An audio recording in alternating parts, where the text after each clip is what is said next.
Hello and I welcome you to Vigyan recharge. अगर हम calcium carbide के कुछ टुकड़ों को पानी में डाल दें तो उस पानी से गैस निकलना शुरू कर देगी जिसे हम एसिटिलीन कहते हैं, जो कि बड़ी आसानी से आग पकड़ सकती है और ऑक्सीजन के साथ सही मात्रा में मिलाने पर ये बहुत ज्यादा गर्म ब्लू फ्लेम पैदा कर सकती है। अब क्योंकि विज्ञान ने हमें इतना कुछ बता दिया है तो चलो अब उठाते हैं इस बात का फायदा और जानते हैं कैसे होती है ऑक्सी एसिटिलीन वेल्डिंग। तो गैस वेल्डिंग करने के लिए हमें क्या क्या चाहिए? एक ऑक्सीजन का सिलेंडर और उसका रेगुलेटर, और एक एसिटिलीन का सिलेंडर और उसका भी रेगुलेटर, और सिलेंडर से वेल्डिंग टॉर्च तक गैस को लेकर आने वाले पाइप। बड़ी बड़ी फैक्ट्रीज में जहां पर वेल्डिंग का काम बहुत बड़े स्तर पे किया जाता है वहां पर ऑक्सीजन और एसिटिलीन पाइप्स की मदद से वेल्डर के जॉब स्टेशन पर ही पहुंचाई जाती हैं। अब क्योंकि वेल्डिंग का काम बहुत खतरनाक है तो सुरक्षा के लिए जरूरी चीजें भी होनी चाहिए, जिसमें नंबर 1 पे आता है प्रॉपर क्लोथिंग, क्योंकि ऊट पटांग कपड़े पहनने से आप खुद को और दूसरों को दोनों को खतरे में डाल दोगे। तो कपड़े ऐसे होने चाहिए जो आसानी से आग ना पकड़े। इसके साथ साथ ग्लव्स और स्पेशल टाइप के गॉगल्स भी लगाने चाहिए जो आंखों को गर्म मेटल की तेज रोशनी से बचाएंगे। ये जो वेल्डिंग टॉर्च है ये ऑक्सीजन और एसिटिलीन को सही मात्रा में मिलाती है और दोनों के रेशियो को कंट्रोल करने के लिए अलग से वाल्व दिए जाते हैं। टॉर्च को स्टार्ट करने से पहले ऑक्सीजन को बंद करके सिर्फ एसिटिलीन को ही पहले चालू किया जाता है और एक बार टॉर्च के आग पकड़ने के बाद ऑक्सीजन की सही मात्रा को एसिटिलीन के साथ मिक्स किया जाता है और यही ऑक्सीजन और एसिटिलीन का रेशियो वेल्डिंग टॉर्च के द्वारा पैदा किए जा रहे तापमान को कंट्रोल करता है, जो अलग अलग टाइप के वर्क के लिए अलग ही होता है। तो वेल्डिंग करते समय किन किन बातों का ध्यान रखना चाहिए? जो 2 प्लेट आप वेल्ड करने वाले हैं वो दोनों प्लेट किसी भी तरह की गंदगी से बिल्कुल साफ होनी चाहिए। जैसे ही वेल्डिंग ऑपरेटर टॉर्च से मेटल को गर्म करता है तो कुछ ही सेकंड में वेल्ड होने वाले मेटल्स का तापमान मेटल को प्लास्टिक स्टेज तक ले जाता है। ये वो स्टेज होती है जिसमें मेटल्स के एटम्स रीअरेंज होते हैं। अब 2 अलग अलग मेटल शीट्स को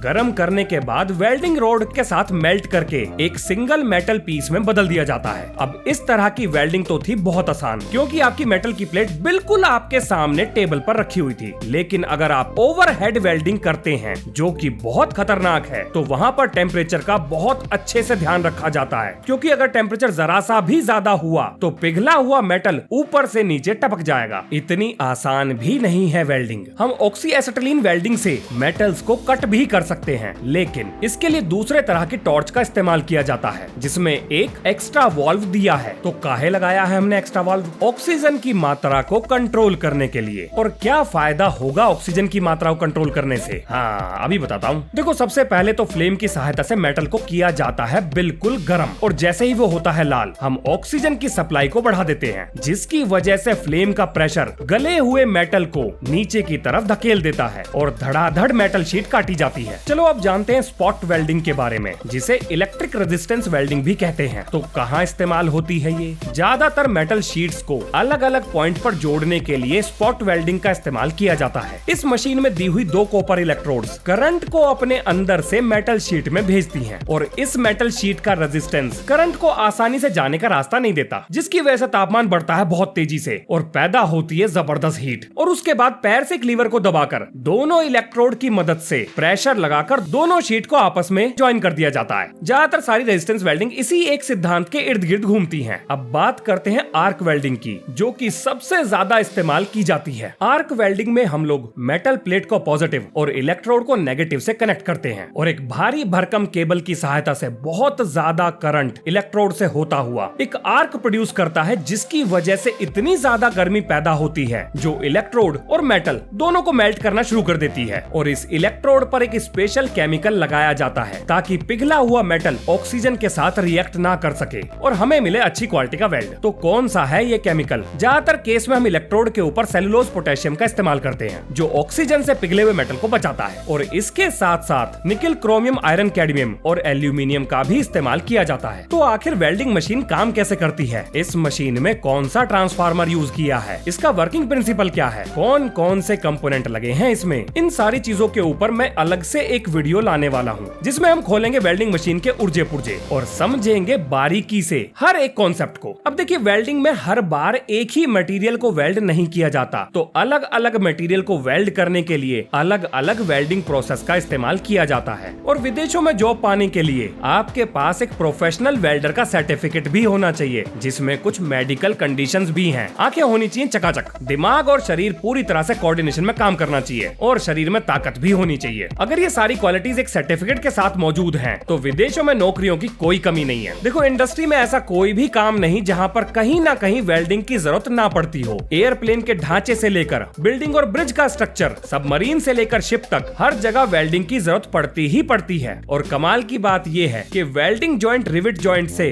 ज्यादा मजबूत होता है। और एक मजे की बात सुनो, पाइपलाइन वेल्डिंग को हर कोई वेल्डर नहीं करता, बल्कि इसके लिए पहले स्पेशल टेस्ट पास करना पड़ता है। यानी आपको पाइप के अंदर से गुजरना पड़ेगा। और इसके अलावा भी पता नहीं ना जाने क्या क्या कराते हैं। वेल्डिंग मशीन की वर्किंग पर एक जबरदस्त वीडियो आने ही वाली है। ये था वेल्डिंग प्रोसेस के ऊपर एक छोटा सा वीडियो। मिलते हैं नेक्स्ट वीडियो में। जय हिंद, जय भारत।